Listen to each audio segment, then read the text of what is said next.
আলহামদুলিল্লাহ ওয়াসসালাতু ওয়াসসালামু আলা রাসূলিল্লাহ আম্মা বা'দ। অধ্যকার সৌতুল হেরা জামিয়া হুসাইনিয়া মাদ্রাসার আল হেরা ছাত্র বাতরা কর্তৃক আয়োজিত সাপ্তাহিক শিক্ষা সেমিনারের সিরদার সম্মানিত সভাপতি, বিজ্ঞ বিচারক পরিষদ, উপস্থিত হযরত আসাতিজায়ে কেরাম ও আমার সামনে উপবিষ্ট ইসলাম দেশ মানবতার অতন্ত্র প্রহরী একদল তরুণ ছাত্র কাফেলা, সকলকে জানাচ্ছি আমার পক্ষ থেকে আন্তরিক শুভেচ্ছা ও মোবারকবাদ। নির্ধারিত বিষয় উলামায়ে কেরামের দায়িত্ব ও কর্তব্য। সময়ের এই সংক্ষিপ্ত পরিসরে উক্ত বিষয়কে সামনে রেখে কিঞ্চিত আলোকপাত করার চেষ্টা করব। ওয়া মা তাওফীকি ইল্লা বিল্লাহ। প্রিয় উপস্থিতি, আলেম সমাজের দায়িত্ব ও কর্তব্য সম্পর্কে জানতে হলে শুরুতেই আমাদেরকে জানতে হবে নবী রাসূল পয়গম্বরদের দায়িত্ব সম্পর্কে। কারণ প্রিয় নবী সাল্লাল্লাহু আলাইহি ওয়াসাল্লাম পবিত্র হাদিসে কারিমার মধ্যে ইরশাদ করেন, ইন্নাল উলামা ওয়ারাসাতুল আম্বিয়া ওয়া ইন্নাল আম্বিয়া লাম ইউরিথু দিনারান ওয়ালা দিরহামা। নবী রাসূলদের দায়িত্ব কি ছিল সে সম্পর্কে যদি আমরা জানতে চাই তাহলে পবিত্র কোরআনুল কারীম থেকে জানতে হবে। আল্লাহ তাআলা ইরশাদ করেন, ওয়া ক্বালা তাআলা ওয়াল্লাযী বা'আথা ফিল উম্মিয়িনা রাসূলাম মিনহুম ইয়াতলু আলাইহিম আয়াতিহি ওয়া ইউযাক্কিহিম ওয়া ইউআল্লিমুহুমুল কিতাবা ওয়াল হিকমা।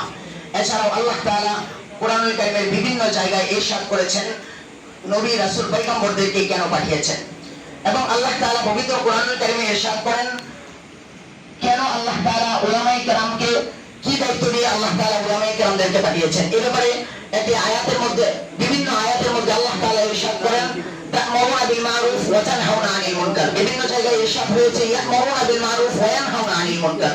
এটি স্পষ্ট হয়ে যায় উলামায়ে কেরামকে আল্লাহ তাআলা পাঠিয়েছেন। বিভিন্ন মুফাসসিরিনে কেরাম এই আয়াতগুলোর তাফসীর করেছেন, ব্যাখ্যা করেছেন। উলামায়ে কেরামকে আল্লাহ তাআলা পাঠিয়েছেন সৎ কর্মের আদেশ এবং অসৎ কাজের নিষেধ করার জন্য। যেমনটা সকল নবী রাসূল পয়গম্বরদের দায়িত্ব ছিল, আল্লাহ তাআলা সকল নবী রাসূলকে দুনিয়াতে প্রেরণ করেছেন সত্যের দাওয়াত এবং অসত্য থেকে মানুষকে মুক্ত করার জন্য। ঠিক তেমনি ভাবে সর্বশেষ আল্লাহ তাবারাক ওয়া তাআলা মুহাম্মদুর রাসূলুল্লাহ সাল্লাল্লাহু আলাইহি ওয়াসাল্লামকে দুনিয়াতে পাঠিয়েছেন। তার যে দায়িত্ব কর্তব্য ছিল, তিনার দায়িত্ব কর্তব্য ছিল সত্যকে প্রতিষ্ঠা করা, অসত্যকে নিভিয়ে দেওয়া। মুহাম্মদ সাল্লাল্লাহু আলাইহি ওয়াসাল্লামের দায়িত্ব কর্তব্য ছিল ঈমানকে আগলে রাখা এবং কুফরকে নিঃশেষ করে দেওয়া। ঠিক সেই দায়িত্বটা মুহাম্মদুর রাসূলুল্লাহ সাল্লাল্লাহু আলাইহি ওয়াসাল্লাম উলামায়ে কেরামকে দিয়েছেন। তিনি বলেন, আল উলামা ওয়ারাসাতুল আম্বিয়া। উলামায়ে কেরাম নবীগণের ওয়ারিস। কিভাবে ওয়ারিস? উলামায়ে কেরাম নবীদের কাছ থেকে ধন সম্পদ কোনো কিছু পাবে কি সে ব্যাপারে যদি প্রশ্ন আসে, তাই রাসূল আরো বলে দেন, ওয়া ইন্নাল আম্বিয়া লাম ইউরিথু দিনারা ওয়ালা দিরহামা।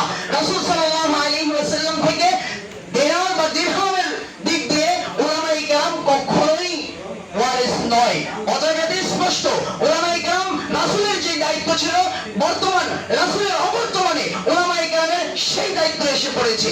প্রিয় শুধু এই দায়িত্বের মধ্যে এখন এই সময়ে বর্তমান চলমান সময়ে অন্যতম একটা দায়িত্ব হলো উলামায়ে কেরামের অন্যতম দায়িত্ব হলো নবী করিম সাল্লাল্লাহু আলাইহি ওয়াসাল্লামের খতমে নবুয়তের চেয়ারকে রক্ষা করা, যার ব্যাপারে আমার রাসূল নিজে বলেছেন, আনা খাতামুন নবিয়্যিন লা নবিয়্যা বাদি। আমি শেষ নবী, আমার পর কোন নবী আসবে না। আজ কাদিয়ানীরা নবীর খতমে নবুয়ত নিয়ে টানাটানি করছে। এই পরিস্থিতিতে আমাদের ঘুম হয় কিভাবে সেই প্রশ্ন আমাদের মাঝে। এজন্য আমাদেরকে সদা সর্বদা সর্ব অবস্থায় সজাগ থেকে সমস্ত বাতিলের বিরুদ্ধে রুখে দাঁড়ানোর জন্য, বাতিলের বিরুদ্ধে শীর্ষডালা প্রাচীর হয়ে দাঁড়ানোর জন্য প্রস্তুত থাকতে হবে এবং দাওয়াতের ময়দানে সমুদ্রের স্রোতের মতো ছড়িয়ে যেতে হবে। আল্লাহ তাআলা আমাদের তৌফিক দান করুন। হাযা মা ইনদা ওয়াল ইলমু ইনদাল্লাহ। আসসালামু আলাইকুম ওয়া রাহমাতুল্লাহ।